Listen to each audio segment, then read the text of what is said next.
Olá, bom dia, amigos da Voz da América. Estamos aqui para mais um Washington Fora de Horas, portanto, o programa em que nós estamos aqui através do Facebook com os nossos amigos para darmos as últimas notícias, darmos uma vista de olhos pelos jornais, etc. Falarmos um pouco disto, daquilo e de outras coisas. Portanto, sexta-feira, hoje aqui em Washington, aqui nos arredores de Washington, onde eu estou, e em Washington também, está um dia cinzento, um dia feio, cinzento, está um pouco fresco, eu não sei neste momento qual é a temperatura, mas deve estar a rondar os 20 graus.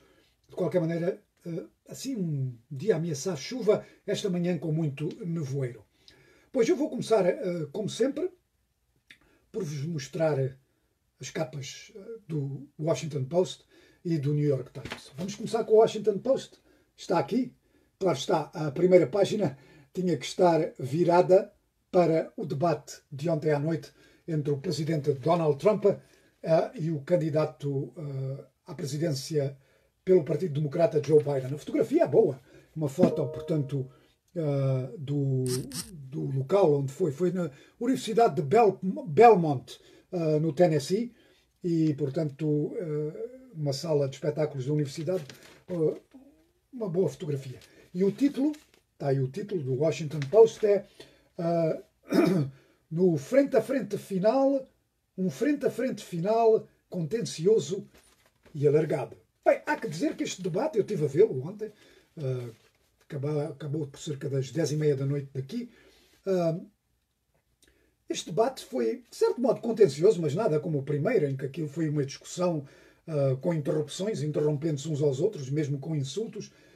Portanto, desta vez foi mais, mais calmo. Os dois obedeceram às regras e, portanto, deu para se ouvir pontos de vista e foi interessante, de certo modo. O subtítulo do Washington Post aqui é atrás nas sondagens, Trump ataca. Portanto, isto o principal título. O segundo título do Washington Post, que está aqui, é a Rússia ainda é vista como a maior ameaça às eleições. Peritos espantados com a atenção que a administração está a dar ao Irão. Está aqui o subtítulo dessa notícia. Depois temos aqui uma notícia interessante sobre o coronavírus, que é, portanto, diz aqui que testes rápidos de vacina para uma vacina vão começar a dar os resultados. O Washington Post tem uma secção de metro, metropolitana. Vou-vos mostrar, está aqui, secção metropolitana. É uma secção, portanto, que cobre a zona metropolitana de Washington. Como vocês sabem, Washington está colocada entre os estados de Maryland e a Virgínia. E, portanto, esta secção cobre Washington e esses territórios à volta de Washington. E o principal título da página metropolitana é sobre as sondagens no estado da Virgínia. E diz o título que Biden comanda por 11% entre os prováveis votantes na Virgínia. Portanto, também aqui outra notícia sobre as eleições, que diz que há um aumento do voto antecipado nos Estados Unidos este ano.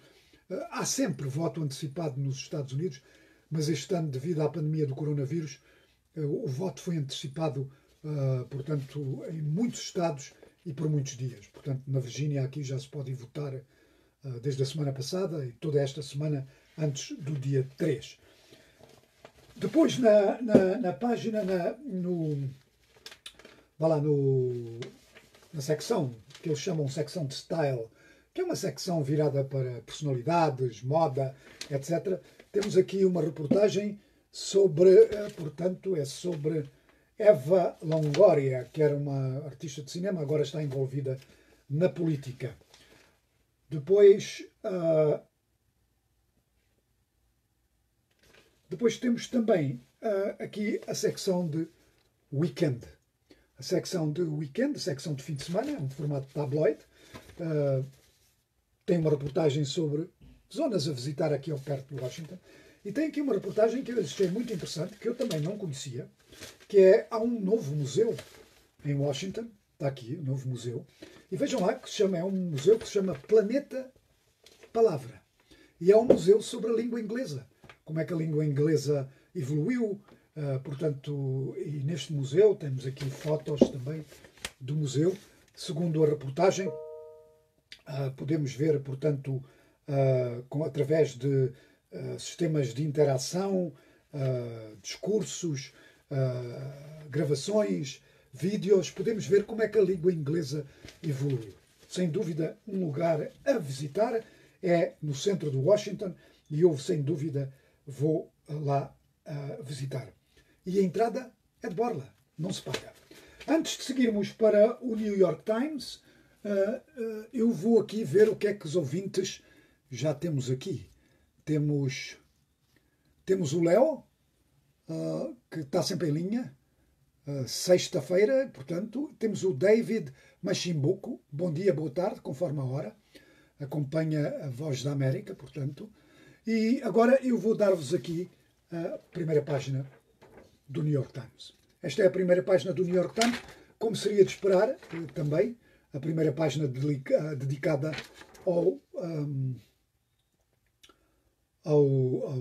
portanto, ao debate de ontem, com uma foto idêntica na primeira página do New York Times. E o título é Trump e Biden divergem grandemente nas suas visões para os Estados Unidos. O centro do debate foi no vírus, na economia, na imigração e no clima, e portanto nas mudanças climáticas, num debate mais calmo. Foi sem dúvida um debate mais calmo. Teve os seus períodos assim um pouco quentes, mas foi um debate mais calmo. Depois temos também aquela notícia do do Washington Post sobre a interferência da Rússia. Também está aqui na primeira página do New York Times. Portanto, esta é a primeira página do New York Times. Portanto, já demos uma vista de olhos por estes dois jornais. Claro que há mais jornais. Estes podemos dizer que são os principais, juntamente com o Wall Street Journal. O que muita gente não sabe é que, na verdade, o jornal com maior circulação na América não é o New York Times, é o Wall Street Journal. Mas agora, com a questão portanto, de se ter acesso aos jornais via internet, eu creio que o New York Times está no topo. Bem, vamos continuar. Agora vamos para as notícias e vamos começar com o coronavírus. Angola, portanto, ontem anunciou que nas últimas 24 horas tinha contabilizado mais 244 casos de infecção pelo coronavírus, elevando o total para 8.582. O interessante neste número, ou preocupante, é que um terço destes 8.582 foram notificados durante os últimos 15 dias. O que é que isto significa? Significa que o número de infecções está a aumentar grandemente. Eu tenho aqui muitas mais notícias, muito mais gente aqui, não posso esquecer. Tenho o Basinho Bari, a partir da Guiné-Bissau. Tenho o Guilvan Sousa Costa, bom dia, ele não nos diz onde é que está. Tenho o Salomão Pinge, bom dia, boa tarde. João Santa Rita, a partir de Luanda, Angola, a acompanhar as notícias sobre Angola e o resto do mundo. Muito obrigado. Temos também o Besna Tonhá, com prazer seguir esta edição de sexta-feira em Dakar, no Senegal. Amigo Besna Tonhá, não conheço o Senegal, não conheço Dakar, dizem que é uma cidade muito bonita. Pode ser que ainda um dia vá lá. E se for lá, Besna Tonhá, eu anuncio que é para você me pagar um jantar. Que tal? Besna Tonhá, no Senegal. Diga-nos como é que está a temperatura aí. Pois estava eu a dizer que em Angola, portanto, tem um total de 8.582 casos de coronavírus, um terço notificado nos últimos 15 dias. Portanto, preocupante, porque isto significa que se estão a multiplicar os casos. Entretanto, o secretário-geral das Nações Unidas, António Guterres, disse lamentar que as 20 principais potências industrializadas do mundo não tenham coordenado em março esforços para se combater o coronavírus como ele sugeriu. Numa entrevista à Associated Press, António Guterres disse esperar que a cimeira do G20, no próximo mês, a comunidade internacional compreenda que tem que haver muito mais coordenação para se combater o coronavírus.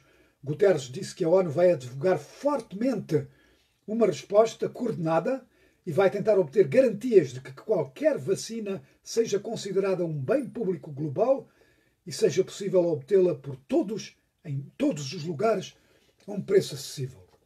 É uma iniciativa sem dúvida de apoiar. Tornar uma vacina um bem público global e que todos tenham acesso de modo, portanto, a preço acessível. Quero saber o resultado das eleições na Guiné-Conakry. É o Bacinho Bari. Já vamos falar sobre isto, Bacinho. Vamos lá chegar dentro em breve. E temos aqui o Gilvan Sousa Costa, de Araquai. Ora bem, Araquai. Deve ser no Brasil, não? Minas Gerais, exatamente. Gilvan Sousa Costa, nome Araquai tem que ser do Brasil. Enfim, vamos continuar. Agora uma notícia preocupante sobre aquela rebelião que está a ocorrer em Cabo Delgado, no norte de Moçambique. Uma rebelião de elementos que se dizem ligados ao Estado Islâmico, pois cerca de 300 militantes armados em Moçambique atacaram uma aldeia no sul da Tanzânia e mataram um número desconhecido de pessoas na semana passada, confirmou o comandante da polícia tanzaniana. O inspetor-geral Simon Sirro disse que militantes atacaram a aldeia de Quitaia, na região de Mtuara, que faz fronteira com Moçambique. O oficial disse que alguns dos atacantes foram presos, queríamos dizer, mas outros fugiram para Moçambique. Foi a primeira vez que uma entidade oficial tanzaniana reconheceu que rebeldes que se auto-intitulam ligados ao Estado Islâmico e atuam em Cabo Delgado estão também agora a causar problemas na Tanzânia. Isto era um aviso que já tinha sido feito, de que a situação em Cabo Delgado, Moçambique, mostra-se incapaz de controlar e que se poderia alastrar para a Tanzânia, ou Tanzânia, e parece que é isso que está a acontecer. Entretanto, a organização moçambicana Centro para a Democracia e Desenvolvimento estimou hoje que a praia de Pemba, a capital provincial de Cabo Delgado, esteja a receber até 1000 deslocados por dia desde sábado, o que ilustra bem o que se passa no interior. O que se passa é que rebeldes atacam as pessoas que vivem ao longo da costa, que são muitas, vão em barcos e fogem para Pemba. Portanto, isto são residentes que viviam sobretudo da agricultura de subsistência nas suas terras e fugiram de barco de zonas atacadas pelos rebeldes. Há uma nova vaga de deslocados que tem ocorrido periodicamente desde que o conflito começou há 3 anos atrás. E agora, o amigo Bacinho Bari queria saber os resultados das eleições na Guiné-Conakry. Vamos precisamente falar disso. Mas eu Mubarak Xavier, boa tarde. Queria mesmo esta informação de Cabo Delgado. Senhor Xavier, diga-nos, não sei onde é que você está, em Cabo Delgado, mas diga-nos, escreva uma pequena nota, diga-nos como é que está a situação aí, ou mande-nos um e-mail, voaportuguês.com, para nós o podermos contactar. Prometemos anonimato, se quiser. Se estiver numa zona afetada por esta situação, mande-nos o seu número de telefone, onde pode ser contactado, portanto, e nós vamos contactá-lo para saber o que se passa. Temos também aqui o ouvinte David Machimbuco. Diz que os países desenvolvidos, em particular as grandes potências, deveriam, na minha opinião, servirem de conselheiros em países onde há conflitos, principalmente armados, e não servirem como, diz ele de Vimó, e não servirem como canalizadores ou financiar ou intervirem diretamente nos conflitos. Malam Sanhá, meus abraços a partir de Portugal, no Algarve, em Albufeira. Não conheço o Algarve, não conheço a Albufeira. Conheço Lisboa, conheço o norte de Portugal, o sul, não conheço. Vamos agora para Conakry, o ouvinte Bacinho Bari. Toma atenção agora. Tiroteios eclodiram hoje em Conakry. Forças de segurança dispersaram manifestantes depois de resultados preliminares indicarem que o presidente Alpha Condé venceu um 3º mandato nas eleições presidenciais, que a oposição diz terem sido inconstitucionais. Os tiroteios foram ouvidos no bairro de Sonfonia, creio que é assim que se diz, onde apoiantes do candidato da oposição, Célio Dalian Diallo, estiveram envolvidos em confrontos com forças de segurança que tentavam destruir barricadas montadas nas ruas. Resultados preliminares das eleições dizem que Alpha Condé venceu um 3º mandato. Segundo os dados preliminares, com votos em quase todos os distritos eleitorais já contados, Condé obteve 2.400.000 votos, comparados com 1.260.000 do candidato da oposição. O porta-voz da oposição disse que houve fraude, acrescentou que tenciona ir a tribunal contestar o resultado. O porta-voz de Condé disse à Reuters que esses resultados preliminares dão confiança que o presidente venceu as eleições. Eleições controversas, porque Condé já tinha 2 mandatos, portanto o terceiro mandato era inconstitucional, mas houve uma nova Constituição e Condé diz que os 2 mandatos anteriores não contam. Ora bem, parece que tenho aqui mais uma informação. Ora bem, muita gente. Tenho aqui também o João Dias Benjamin, a partir de Moçambique. Temos o Arlindo Buque, conectado a partir do Chocó, em Gaza. Conheço o Chocó, estive lá e conheço Gaza. Xai-Xai, quem é que não conhece o Xai-Xai? Tem que se passar pelo Xai-Xai quando se vai para o norte de Moçambique. Temos o Sen Seleman, boa tarde, Voz da América, estou ligado a partir de Nacala. A situação acontece no norte de Moçambique, é muito triste, é verdade. Amigo, gostaria de ir a Nacala, dizem que é bonito. Makoto Mangue, esta eleição na Guiné-Conakry é muito triste quando há inocentes a morrerem.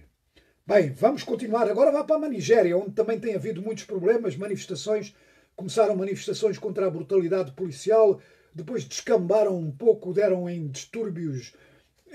Aquela unidade policial que era acusada de ser responsável por brutalidade foi dissolvida pela polícia. As manifestações continuaram. O presidente Muhammadu Buhari apelou à juventude envolvida nos protestos para porem fim às manifestações e entrarem em diálogo com o governo. Falando do Ande à Nação, Buhari apelou aos manifestantes para não se deixarem ser usados por o que ele disse serem elementos subversivos que, segundo disse, querem criar o caos com o objetivo de destruir a economia no país. Buhari não mencionou a morte de 12 manifestantes mortos pela polícia esta semana. E de África vamos para o Médio Oriente.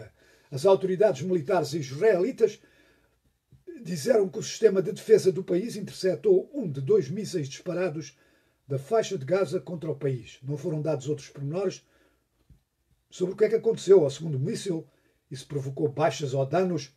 O exército israelita disse que na terça-feira helicópteros e jatos israelitas atacaram uma infraestrutura subterrânea do grupo palestiniano Hamas, mas desconhece também se houve vítimas. Alberto Guimarães, em Paredes, no Porto. Abraço de Portugal. Obrigado, Alberto Guimarães. Conheço Porto. Passei por lá assim de passagem. Conheço um bocadinho ali o centro. É bonito. Sebastião Domingos Simão. Bom dia, companheiro. Já estou ligado ao programa a partir de Lisboa. Boa sexta-feira, abençoado. Obrigado, Sebastião, e o mesmo para si, aqui em Lisboa, que é uma cidade que melhorou muito nas últimas décadas. Eu conheci primeiro Lisboa no início dos anos 70. Não, no início não. No final dos anos 70, era uma cidade assim um pouco agastada, digamos assim. Mas depois melhorou. Tornou-se uma cidade bonita, agradável.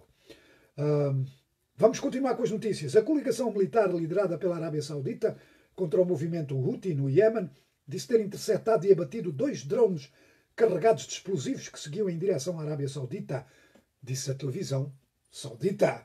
Não há reação imediata por parte dos Houthis, que combatem a coligação desde 2014, quando ocuparam a capital do Iémen, Sânia, e depois muito do norte do país. Outro conflito, outra zona, Azerbaijão-Arménia, Nagorno-Karabakh. O presidente da Turquia, Recep Tayyip Erdogan, disse hoje que o seu país tem tanto direito como a Rússia de participar nas negociações entre a Arménia e o Azerbaijão. Erdogan disse esperar que a Rússia e o seu país possam acordar numa solução conjunta para o conflito no enclave de Nagorno-Karabakh. O enclave de Nagorno-Karabakh está situado dentro do Azerbaijão, separado por poucos quilómetros da Arménia, mas é um enclave habitado por arménios e, portanto, declarou a sua independência e é apoiado pela Arménia. A Turquia apoia o Azerbaijão. A Rússia tem estado a tentar atuar como medianeiro porque tanto a Arménia como o Azerbaijão foram parte da antiga União Soviética. Entretanto, hoje, os ministros dos Negócios Estrangeiros do Azerbaijão e a Arménia devem avistar-se hoje aqui em Washington com o secretário de Estado Mike Pompeo para discutir a guerra, tentar se pôr o termo à guerra. Mas para vocês verem como a situação é difícil, as discussões vão ser em separado. Pompeo avista-se com um ministro, depois avista-se com outro. Se as coisas correrem bem, depois avista-se com outro. Enfim, diplomacia às vezes parece coisas de família, não é? O Mubarak Xavier mandou mais mensagens. Estou na província de Sofala. É do meu interesse saber mais de Cabo Delgado. Por razões pessoais, o meu irmão está lá, é militar. Estou há dias sem informação dele. Ora bem, Mubarak Xavier, nós esperamos que o seu irmão esteja bem, e se ele estiver a ouvir isso, ouvir este programa, irmão de Mubarak Xavier, não deixe de contactar o seu irmão que está em Sofala e que está preocupado com a situação em Cabo Delgado. Portanto, o irmão de Mubarak Xavier é militar e nós sabemos que a situação em Cabo Delgado não é boa. Nós desejamos que esteja tudo bem, amigo Mubarak Xavier. Boa sorte. Entretanto, aqui uma notícia que talvez interesse a Angola. O número de focas a serem encontradas mortas na costa da Namíbia subiu para mais de 7.000, diz a Organização de Conservação Ecológica Ocean Conservation Namíbia. A organização não-governamental disse que milhares de filhotes de focas deram à costa na península Pelican Point, registrando-se também muitas mortes entre as fêmeas. Pelican Point é um ponto na Namíbia que é um ponto de turistas. Os turistas vão lá para ver as focas, pelos vistos estão a morrer. A organização disse que tinham enviado amostras para a África do Sul para se tentar identificar a causa da morte, que alguns atribuem à falta de peixe na zona. Eu sei que na província angolana do Namibe as focas são muitas vezes uns problemas para os pescadores, porque comem muito e os pescadores não gostam delas. E uma possibilidade que se aventa também é a possibilidade destas focas terem sido envenenadas. Esperemos que não seja isso. Bem, agora vamos para o desporto. Okay? Vamos para o desporto e vamos falar do futebol africano. Com a Liga dos Campeões parece que tem feitiço. E porquê é que eu digo isso? A Liga dos Campeões, as competições africanas, foram interrompidas em março devido ao coronavírus. O que é que aconteceu? Recomeçaram agora, há 2 semanas atrás.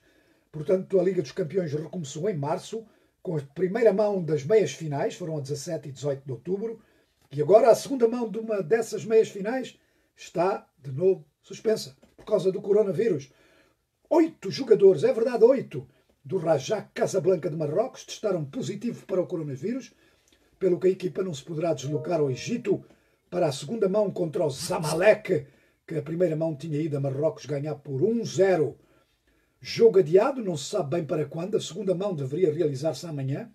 A Confederação Africana de Futebol disse que os jogadores vão ser de novo testados no próximo dia 27, portanto terça-feira, e depois vamos a ver.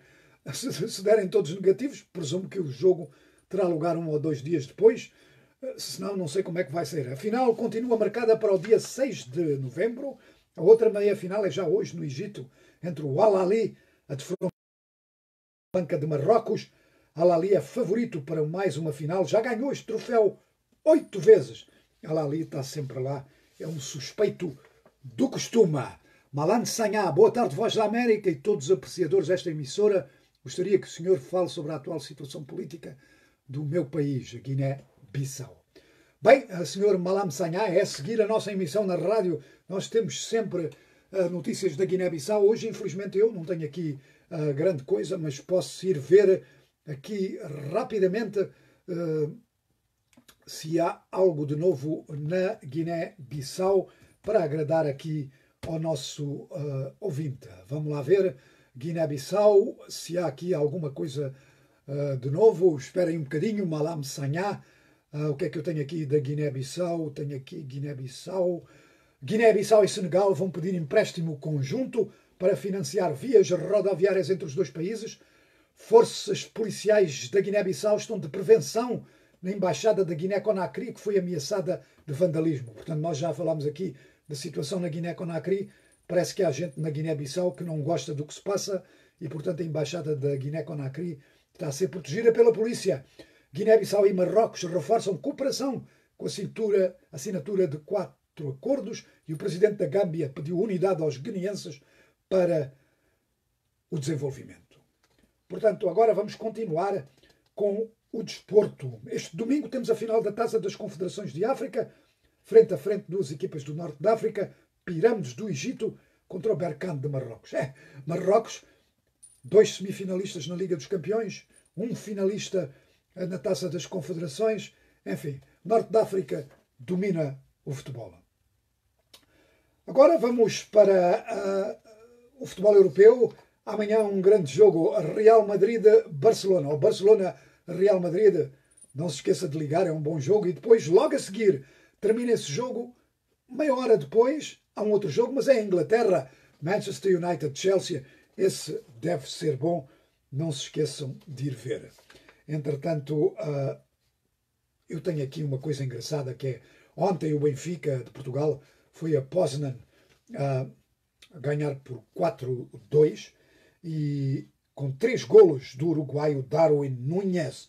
Foi comprada à equipa espanhola do Almeria no início da época e fez a sua estreia no Benfica marcando 3 golos.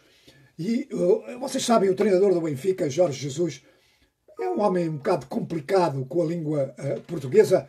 Vamos ouvir ele a falar aqui sobre Darwin Núñez, que ontem marcou 3 golos ao Poznan, na Polónia. Vamos lá ver. Contratamos um grande jogador que no futuro vai ser um jogador, não é um grande, é um big jogador, vai ser um jogador top. Porque grande, big é igual. Enfim, não é um jogador big, é um jogador top, porque big e grande é a mesma coisa. Portanto, Jorge Jesus satisfeito com Darwin Núñez, que é um jogador big. Não é big, é top, porque big e grande são a mesma coisa. Enfim, Malam Sanhá, muito obrigada pela atualidade. Não tem de quê, Malam Sanhá. Não se esqueça, ouça a nossa emissão da rádio. Bem, estamos quase a chegar ao fim e eu tenho que fazer justiça à colega Mayra de La Salette. Ela é que manda-me sempre o que é que está trending a bater, o que é que dá likes nas redes sociais. Há quem diga que as redes sociais não se deviam chamar redes sociais, deviam se chamar redes antissociais. As pessoas insultam-se muito, coisa que não fariam se fosse frente a frente. Mas ali, como não estão a ver, insultam-se muito. Bem, vamos ao que é que está a bater. Twitter. Tudo sobre o debate presidencial, desde os comentários de Donald Trump sobre ser a pessoa menos racista na sala e a dizer que, à exceção de Abraham Lincoln, ele é o presidente que mais fez pela comunidade negra americana, às acusações do presidente de que Biden tem ligações à Rússia e Ucrânia através do seu filho Hunter Biden. Portanto, hoje no Twitter, só debate. Muito bem. No Facebook, a publicação mais popular a esta hora nos Estados Unidos é do canal televisivo americano Fox News, que publicou uma foto de Ivanka Trump, a filha e conselheira do presidente, com reação à performance do seu pai no debate de ontem à noite.